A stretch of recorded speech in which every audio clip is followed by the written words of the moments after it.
Ni Darwin, saka ni Evelyn. Ay, Qatar. Ito mo. Ito, ang dami nilang mga tinda. Ang daming tinda. Maganda yung pwesto nila kasi tabi talaga ng daanan. Ayan. iPhone pala to eh. iPhone yan. Binigyan niya rin. Paano ba mag-umpisa ng ganitong negosyo? Dapat may kapital Siyempre, ka. may kapital ka, tapos may pwesto ka. Okay. Hindi, gaya nito. Halimbawa ito. Magkano ang bili, puhunan, magkano ipapatong. Depende kasi nagpapalit-palit eh. Ayan, kagaya niyan. Nagpapalit yung price. Depende sa price ang binabantayan mo yung price. Magkano patong usually? 5%. Dos lang? Bakit ang liit?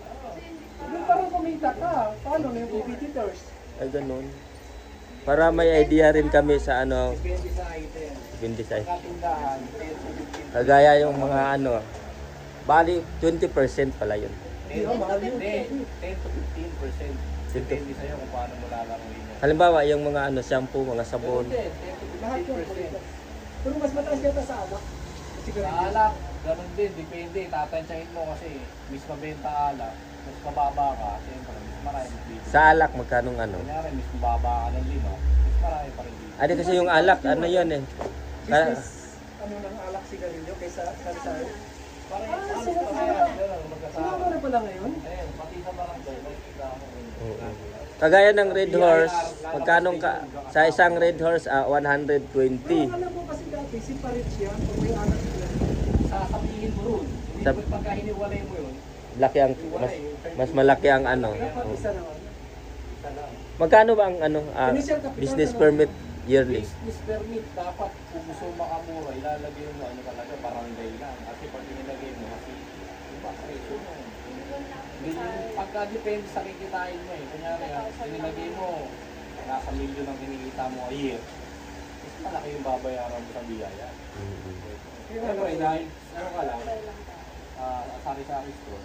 Ano, Kukuha pa ba ng ano? Yung business by barangay, may barangay ni paano, city, ano tawag nun? Oo. city ano, gano'n, meron nun.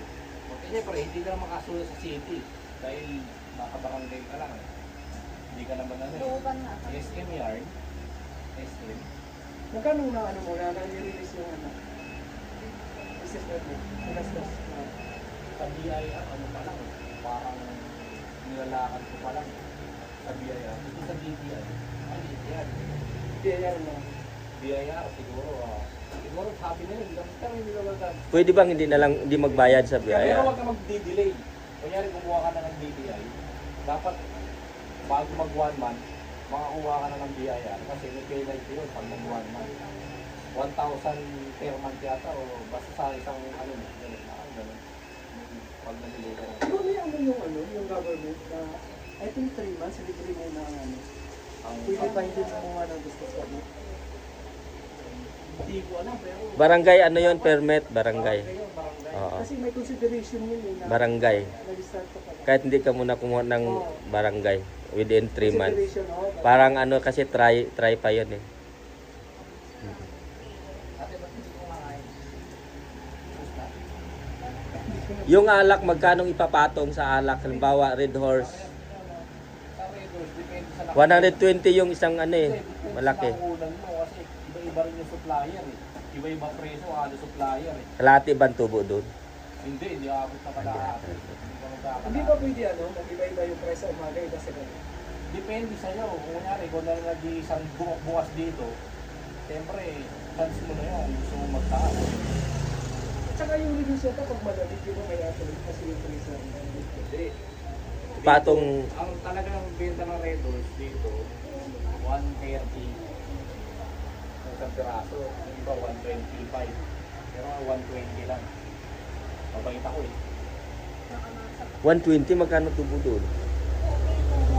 So, pag siyempre, pagka ikaw eh, Pag malamig yon. pag-aaral mo, yung ano, Yung yung ano, magkano ba sa study for luto, ha? kasi yun yun. Yung Red Horse, mismo humahakot ng price. Hindi lang kinakarating ako mag-isa. Kasi pagka kunyari, kumuha ka doon. Oo nga, may wholesaler dito. Hindi, yan, di ba? Mahal dyan. Siyempre, ikaw, galing tayo sa sales call. Ang babanatan mo, doon ka sa mga kamura. Siyempre lang kumuha ka sa mas mahal. Hindi wala ba? Patong mo na wala. Wala na, kailangan mo sa mas mura. Kahit nga sa itlog eh. Sa itlog, yung bigay sa akin. Ganyan ang presyo ko nung una eh. Hindi nakita nila, ang bilis ng benta, sila hindi na nakakabenta. Tinaasan ako, tinaasan ako. Tinaasan ka? Hindi nagtaas ako ng piso. Ayoko ng gano'n. Naganap ako ng ibang Kainin mo na yung ice cream juice, binigay sa'yo yan. presyo. Mantika, gano'n din. Medyo mataas ng una. Yung presyo ng mantika, 140, 35 lang yung Dati 40 yun, yung Ay, malaki. yung bote ng gin, dati 40 yan. Ngayon, 35 lang. 38 yan eh. Ganyan binibili ko, 38. Napakamahal sa inyo. Hindi ko na bumili. Lipat ka na. Oo. Bumibili ako sa supermarket, 38. 39. Dati 40 ngayon, 35 lang. Mabait niya ako. Depende sa tayo. Yung itlog ilang araw bago ma-dispose. Kasi may duration din yan. Hindi, depende May expiration. Depende sa nakuha mo eh. Maximum 1 week that na-dispose Na-dispose na. na-dispose na yan. Ah, Kaya mag- maalaga. Siguro that kuha ka dyan, 5 lang. 3 o 3 tray. Depende kung kaya mo ubusin, mabubulok yan. 1 week, Hindi ano na siya. mabubulok, parang siya, hindi na buo yung dilaw. Hindi lang, oo. Ayun yan, yung parang luma na. Pag nagpas ng 1 week. Yung paprito mo parang sa Qatar na. Di ba nga yung mga itlog doon na napusin na pag biyak mo. Sa naman dito, halimbawa, kasi kung konsumo ng kuryente yan eh, mas malaki ba ipatong sa tubo? Hindi, ayun mismo. Ayun na mismo yung Baka price. sundin mo yan. Ah, Kailangan mo sundin yan. May sarili silang price. Baka ganun. kukuha ka nito tapos lagyan mo lang ng ice cream hindi. May sarili price yan. Oo. Sila na nagbigay ng price niyan. Di pwedeng taasan. Sa bigas naman, depende. Sa Pag bigas? nagtaas sila, kailangan mo rin magtaas. Ah. Mas malaki ata ang tubo sa bigas pag retail na. Ayaw Doon ka kikita sa per kilo. per kilo. Kasi Kasi sa bigas, ako, ang sa bigas yata, pinakamalaki nito 150 o 100. Ganon. Ganon pinakamalaki na yan. 100. At kung makaubos ka ng 10 sako isang araw. Si Tulad sana si Prabo. Hello. Hindi na Yung tiklublo na brand sa tabi. ayan, nabibili na sa kanila. Ito na yung bagong brands. Wala na yung doon sa Wala na yung mga Matangkalim. electronic. Ang galing naman ni Darwin at ni Evelyn. Ito na yung tindahan nila, grocery. After Qatar.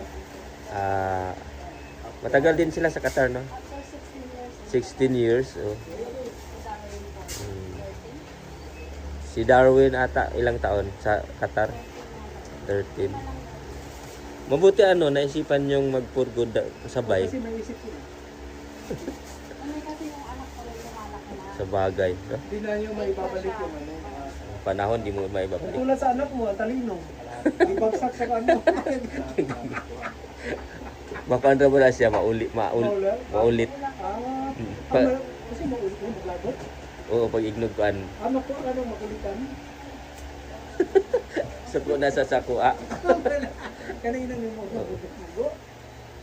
kasama ko nito sa'yo. Dili. Maraming salamat, Evelyn, Darwin, sa information nyo sa paano magkaroon ng grocery. Quezon City Center. Ay, galing. Kumain galing. Ako, Bulacan. Bulacan. Santa Maria. Tangan ka talaga mo. Pinuntahan kita kasi siyempre nag-promise kami lari na pupunta dito. Oo. Salamat. Thank you.